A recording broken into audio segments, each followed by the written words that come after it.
Hi, everybody. My name is Caleb Ward. I am the late night manager for SeriesFest, and I'm here with the team from Revénge à Paris, which you've just watched. And I want to introduce the team. Nico, maybe you can take it away from here. Introduce everybody. Sure. My name's Nico. I'm one of the co-creators of Revénge à Paris and an associate producer. And I also popped up briefly as Officer Croissant. And joining us, we've got Gabby Dempsey, who played our lead, Margot. Alan Wileyman, who is the writer of the pilot and also one of the co-creators and also plays Charlotte. And then William Lambert, who's the director, give us a wave, Will, and also one of the co-creators, and also Officer Pip, and then Jonathan Milshaw, who is also one of the co-creators and played Gonnier in the pilot. Wonderful. Well, thanks for being here, everybody. My first question, just sort of right out of the gate, is, I mean, there's so many influences that are really called up in this, and I'm just kind of curious where the inception of this project sort of came from. Where, you know, why this story specifically? Will, do you want to go ahead? Because you were involved right from the beginning. Yeah, so I mean, I guess this all goes back to the very original film that we made actually in 2009. And we had just watched Marine with Vincent Cassel. And we all watched that film and we were like, this is great. And at the time, most of us, apart from Gabby, were living in Ilkley, which is a very small town and not really a lot happens. And we were very into filmmaking. And we were into like sort of making lots of different things like music videos, westerns, sort of all the genres. And we really loved this French crime drama. So we thought, hey, why not? Let's make a film. So we pretty much all went away that night, all got into character, found stuff that was in the cupboards, put together like a French costume, met the next day. We sort of thought of a very rough sort of storyline, and then we just went out onto the streets and made the first one. It made us all laugh, and made a few other people laugh as well. And so that was sort of the original idea for the first one. And then subsequently we made another three. So was quite a bit of improv involved then? Oh yeah. Oh, really? See, that's so interesting because it feels so constructed. It feels like very scripted at times. I mean, I think just from like the production design alone, that it feels very, you know, very, very strict. But that's really, really interesting that you guys were able to pull that off to where it doesn't feel as improv as it certainly seems like it was. Well, yeah, the pilot was more of a kind of hybrid of that very first one that we did kind of about 10 years ago, which was pretty much completely improvised.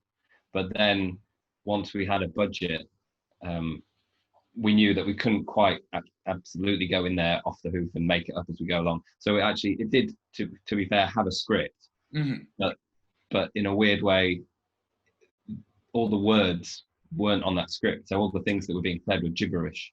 Yeah. So there was a script in the sense of we knew what the subtitles, we knew what we wanted them to say.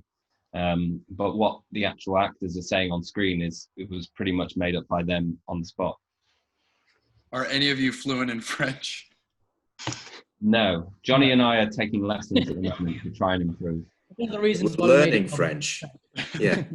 Now that the pilot's been made, we're going to learn French. Good. It's a good. That's usually how that works. Yeah. Afterwards is when you learn. Just in case, just to see that we got it right. Yeah, exactly.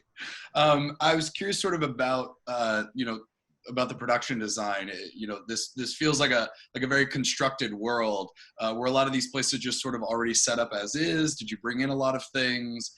It just feels like a very lived in world, very authentic. Yeah. Will, do you want to talk about that? What did I say, Nico? Go ahead, Will. Yeah. Oh, sorry. Everything in the cafe. So we found a cafe in Ilkley, which is like the most French-looking cafe. Well, it wasn't very French-looking cafe at all, but it had a downstairs area, so you couldn't see the street, which was the main thing. So when we were filming, you know, you couldn't see modern-day cars outside, which is very important. You just saw a brick wall, and then pretty much everything in there we gutted and we brought in all our own chairs, tables. We had a great set designer, and she just basically created the whole look of it. And it would, if you looked in there one day, you would not recognize it from when we were in there. Cool. Yeah, it feels very Jean-Pierre Jeunet, and so I was really sort of struck by that. It's just very like beautifully constructed. There's a lot of like clean lines. It's very interesting. Yeah. Gabby, my next question is for you as far as hello about your backstory for Margot. Where does Margot come from?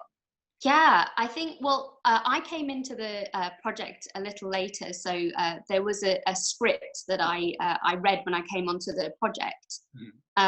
It's actually really exciting playing a character who has such an interesting backstory, like the one that the guys had written for me, and then for somebody to go through something pretty tragic and then hide parts of themselves away.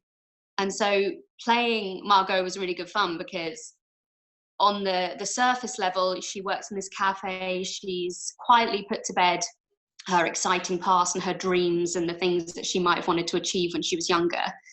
And she's got all that going on. So it was such a treat to have that script and then to be able to play around with it and have fun and make up the language on top of it as well. Did you guys, was it a struggle to sort of come up with new gibberish? Because like, I know just kind of like just talking nonsense can be like kind of hard because you end up repeating yourself over and over again. Was that harder than it would have been to have just learned French?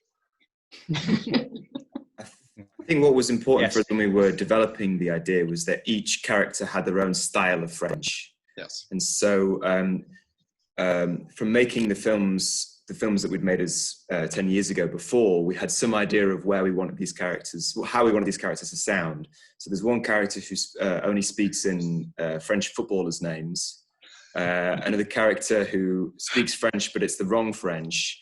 And then also people sound like the archetype that they're playing. So one of the characters, Francois Cliché, makes sort of all those kind of sort of romantic sounds that you would associate with those kind of characters.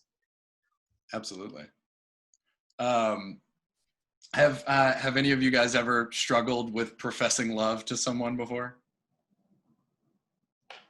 Yeah, we were able to draw on a deep well of years of inspiration for that. Right.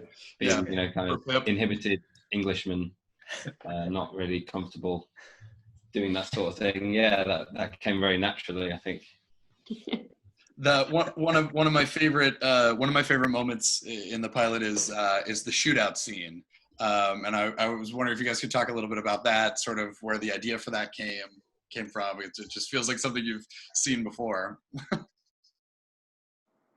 Where did that idea come from? I think because I think at that moment in the pilot. Go on, sorry, Alan. I think it was just really just how ridiculous. I don't know where the idea came from, but the idea of a cop being on the phone to the girl that he's in love with, but he's so enamored with her that he's pirate time call over a dangerous shootout with a very dangerous criminal. That was just the idea. But I think just really original, to be honest. Yeah. I think we wanted to make Paris out to be like there was like the cafe, and then there was the outside world of Paris, and the outside world of Paris was supposed to be full of crime. Sure. And this one cop was just running around everywhere, stopping crimes, and because he fights off crime so much, he's basically fearless of it now, and he's not really afraid of bullets. And so he's able to have this conversation on the phone with Margot while this shooting goes. And that doesn't really matter because Willow was on the phone. It's like, oh yeah, Margot, what can I do for you?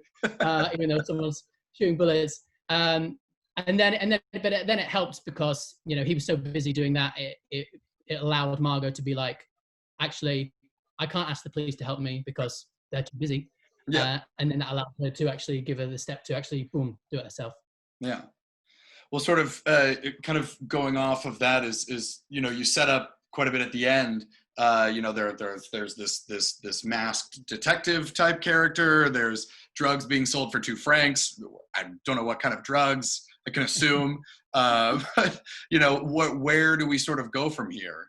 What, you know, where are you guys at right now? Have you written more? Have you shot more? We're at the kind of development stage, really. So we've got a Bible ready, which has a kind of outline of what the broadly kind of 6-part episode series would be. Yeah, with the different character arcs. Alan, do you want to talk about where we're hoping to kind of, in terms of the stories, where we're going from here? Yeah, so the mystery of the man in the white hat is something we want to explore. So the guy that killed Margot's mum in the hit and run, he's masked at the end, and I think throughout the series we'll slowly start to figure out who this guy is and what his relationship is to Margot, and then eventually just will she get her revenge? How does she go about it? So yeah, it's kind of like a cat and mouse slash whodunit sort of thing. Yeah, eventually. But just to whet your appetite, there's a heist in the Louvre. That's all we can say. Oh, perfect. Does Spoiler. the Louvre know about it? Yeah, not yet. Good. But well, We'll go very guerrilla filmmaking. We'll just go in there one day and yeah, exactly. Figure it out. scene, get out. Yeah. Well, perfect. Well, how can audiences, you know, find out more or track your work or support? You know, how can we follow along with Revénge? So the place to go for that is our Instagram account. So it's Revénge à Paris on Instagram, and yeah, we're putting up updates on there with kind of behind the scenes shots from when we filmed the pilot and updates. Awesome. Well, any last thoughts or final words before we sign off here? No, we just hope everyone enjoyed watching it. It's this weird little idea that we've had in our heads for a long time, and yeah, a group of us having known each other for a long time.